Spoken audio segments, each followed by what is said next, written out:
Guys, we're only 1 week into the Trump administration, and it's already clear that he's operating in a style of mayhem diplomacy with respect to our international affairs. We saw it play out with Colombia yesterday, and we've seen it with Greenland, and we've seen it with Canada. In fact, this is a metaphor not just for the international stage, but for how he's governing at home. We're going to talk about Colombia. I'm going to draw a thread with Greenland and Canada, and I'm going to bring it all home and explain how this is a metaphor for Donald Trump overall.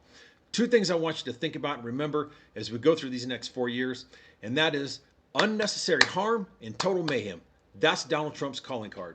Now, what happened yesterday with Colombia? The key thing to understand is there was no problem. Everything was fine. It was over return deportee flights, that is, Colombians being sent by America back to Colombia.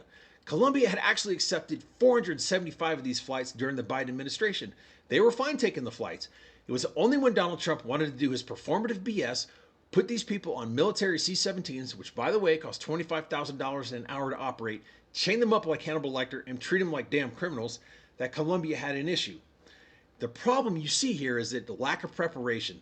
Donald Trump's administration didn't call and clear this beforehand. They didn't smooth it over, and it created an international incident right in midstream, and it played out publicly in a ridiculous fashion. Donald Trump goes on social media, threatened 50% tariffs, closed visa appointments for Colombians that had waited 2 years for those appointments, and then revoked the visas of Colombian government officials. And the key thing you also need to understand here, among many, is Colombia is one of our closest allies. It's considered a great foreign policy success. We helped them overcome drug trafficking. We helped them stand up their democracy. We helped them defeat Pablo Escobar. And we helped them defeat many militant communist movements that had occurred in that country that took decades to overcome.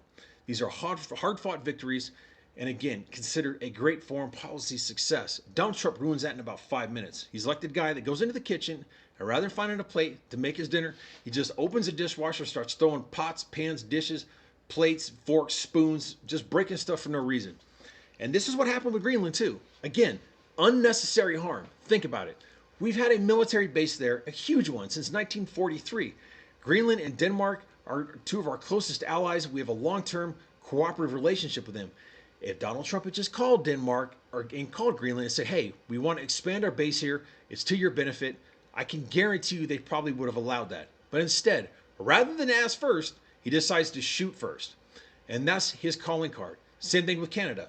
Rather than say, hey, we got these problems, we need to resolve it, he just goes straight to social media and makes veiled threats about making them the 51st state, acting completely absurd, violating everything we fought for in World War II, the rules-based order. We don't annex other countries, but you resolve things diplomatically, and making us look like Russia or China.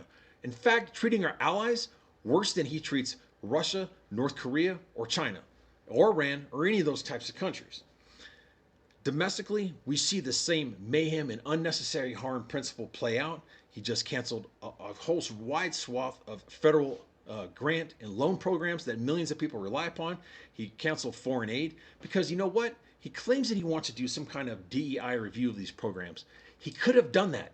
Again, unnecessary harm, without canceling these programs and pulling the rug out from underneath millions of people, both at home and abroad. Donald Trump, this is his presidency. What you've seen is what you're going to get, and it's going to continue. Thanks for watching. Have a beautiful day.